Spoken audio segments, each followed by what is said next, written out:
सबसे पहले तो मैं मौसम के सिलसिले में ये कहूँगा कि भी मौसम खराब है, इसलिए डिस्ट्रिक्ट एडमिनिस्ट्रेशन को सब जगह अलर्ट पे रखा है और जो टूरिस्ट कोई भी ऐसी जगह ना जाए जहां पर बर्फ के कारण वो अपने को संकट में डाले। और दूसरी बात यह है कि जितनी रोड्स, वाटर सप्लाई स्कीम्स और हमारे ट्रांसफार्मर्स डाउन हुए हैं उनको रिस्टोर करने के लिए हमने तुरंत कहा है कि जल्दी से जल्दी कोशिश करिए। और मुझे इस बात की खुशी है कि बड़े युद्ध स्तर पर जो है रेस्टोरेशन का काम चल रहा है, चाहे वो रोड्स की बात है, चाहे वो वाटर सप्लाई स्कीम्स की बात है, चाहे वो हमारी पावर सप्लाई की बात है। तो उस दृष्टि से सारी चीज़ों को ठीक करने की कोशिश कर रहे हैं। इसके अतिरिक्त मुझे दो चीज़ों को लेकर के इतना कहना है कि कोविड की सारी सिचुएशन पर अभी हमने जो रिस्ट्रिक्शन लगाई है वो कल तक हैं, 26 तक हैं अभी वो, लेकिन हमने मन बनाया है कि कोविड के केसेस यथावत हैं, लगभग थोड़ा कमी जरूर आई है लेकिन बहुत ज़्यादा कमी नहीं है, लेकिन उसके बावजूद नंबर ऑफ डेथ्स जो है वो थोड़ा इंक्रीज भी हुआ है। ऐसे में जो वर्तमान में जो बंदिशें, जो रिस्ट्रिक्शंस लगाई हैं वो कायम रहेगी एज इट इज, उसमें कोई परिवर्तन फिलहाल नहीं करेंगे। बस हाँ, 31 जनवरी तक जी ठीक है। वो बातचीत हुई है, उसके लिए वर्कआउट कर रहे हैं चीज़ों को कैसे ठीक किया जा सकता है, कि कर्मचारियों की एक बहुत महत्वपूर्ण भूमिका है हिमाचल प्रदेश में और किसी कर्मचारी वर्ग को कोई क्षति पहुंचाने का, नुकसान पहुंचाने का कोई भी लक्ष्य नहीं है सरकार का। समय समय पर कोविड की सिचुएशन के बावजूद भी हमने कर्मचारियों को वित्तीय लाभ दिए हैं और आने वाले समय में भी उन पर उसी प्रकार से उनको हम कोशिश करेंगे कि उसी प्रकार से उनको वित्तीय लाभ जो जो भी मिलते हैं और जो नियम के अनुसार है, पंजाब पे कमीशन की अगर बात कर रहे हैं, उन सारी चीज़ों को लेकर के हम गंभीरता से विचार कर रहे हैं, किसी निष्कर्ष पर पहुंचने की कोशिश भी करेंगे जल्दी। सरकार ने सारे विषय को बड़ा गंभीरता से लिया है और हमने ये भी सुनिश्चित किया है कि जो ऑर्गेनाइज्ड क्राइम के शेप में ये सारा धंधा जो चल रहा था, ऐसी कार्रवाई की जाए जो आने वाले समय के लिए एक उदाहरण बने। और मैं समझता हूं कि राजनीतिक दृष्टि से जो कुछ लोग अनावश्यक रूप से बोल रहे हैं उनको सब्र करना चाहिए। 7 लोगों की मृत्यु हुई है। जब हम कार्रवाई करने के लिए आगे बढ़े और जब कुछ लोगों को उसमें पकड़ा गया, पकड़ने के बाद उन लोगों के रिश्ते, उनके संबंध बड़े बड़े नेताओं के साथ, किसकी रिकमेंडेशन वो पदाधिकारी बने, किस पार्टी के बने, इस बात को लेकर के छुपाने की बात नहीं है।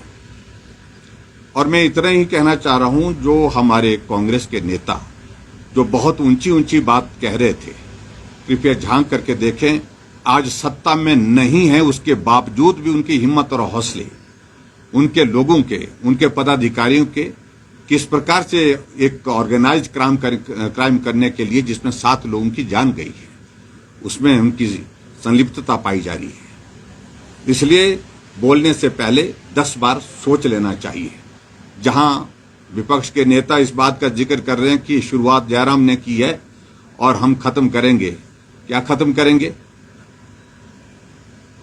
क्राइम को खत्म करने का हमारा एक लक्ष्य है, हम उसको खत्म करने जा रहे हैं। जयराम का लक्ष्य किसी व्यक्ति विशेष के लिए नहीं है। 7 लोगों की जान गई है और उस पर प्रश्न खड़ा कर रहे हैं कि उन लोगों को आपने कंपनसेशन दिया।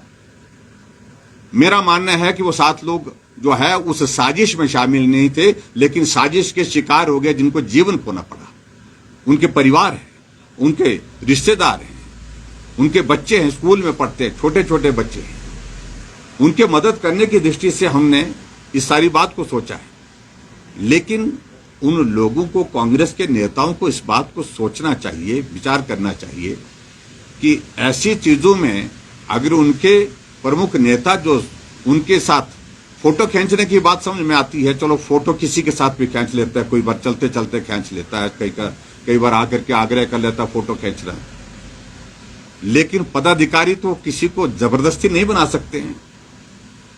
पदाधिकारी तो उनको बनाया गया ना, और किन लोगों की रिकमेंडेशन पर बनाया गया, तो वो परेशान क्यों है? इसलिए परेशान नहीं होना चाहिए।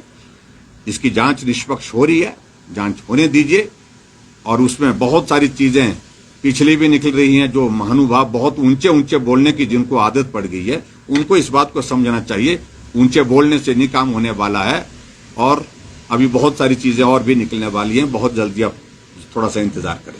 पुलिस को लेकर के जिस प्रकार से उन्हें अपने सबमिशन की है, रिक्वेस्ट की है, उन सारी चीजों को लेकर के हम विचार कर रहे हैं। हमने कहा कि हम पॉजिटिव एटीट्यूड के साथ हम काम करने वाले लोग हैं। पुलिस हमारी एक बहुत महत्वपूर्ण एक डिसिप्लिन फोर्स है, और डिसिप्लिन में रह करके, अनुशासन में रह करके उनको अपनी बात कहने का अधिकार है। लेकिन उसके बावजूद ये भी हमारा किया हुआ नहीं है। 2015 में कांग्रेस की गवर्नमेंट थी, अगर उनके सारे रूल्स में जो चेंजेस की गई वो 2015 में की गई। और इसलिए जिन लोगों के कारण, जिस पार्टी के कारण, जिस सरकार के कारण उनको ये खमियाजा भुगतना पड़ रहा है, उनके बारे में सोचना चाहिए, हमारे बारे में नहीं। हम उनके बारे में सकारात्मक दृष्टिकोण के साथ आगे बढ़ करके मदद करने का मन रखते हैं। जनता की तरफ से ये राय भी आ रही है इसी शराब मामले को लेकर। दुर्भाग्यपूर्ण है, मैं मानता हूं उसमें त्रुटि रही है, कमी रही होगी, लेकिन उसके बावजूद भी पुलिस ने बहुत अच्छा काम किया। उसमें रातों रात उन सारे लोगों को उठा करके कहां से लेकर के आ गए, इस बात को भी समझना पड़ेगा। लेकिन जहां तक मैं इतना मैं जरूर कहना चाह रहा हूं कि आने वाले समय में हम उस कानून में अगर कोई हमको कुछ चेंज करना पड़े ऐसे ऑर्गेनाइज्ड कैंपेन, ऐसे क्राइम के बारे में, तो निश्चित रूप से करना पड़ेगा, और हम करेंगे भी। और हम तो कोशिश ये करेंगे, जिन लोगों का जीवन गया है और उन लोगों के लिए जो कंपनसेशन हम दे रहे हैं गवर्नमेंट की ओर से, जो मदद कर रहे हैं, ऐसे लोगों की जमीन जायदाद कुर्क करके जो है वो करनी चाहिए, ऐसी सजा होनी चाहिए। उसके तहत फिर उनको जो है मुआवजा उसके माध्यम से दिया जाए। ऐसा प्रावधान आने वाले समय में सोचेंगे। बहुत सारी चीजें रहती हैं, लेकिन बहुत सारी डिटेल्स हैं, उन सारी चीजों को डिटेल में क्यों करेंगे चर्चा। लेकिन इतना कार्यक्रम होने हैं और 50% क्षमता के साथ होने हैं, क्या एक मैसेज रहेगा?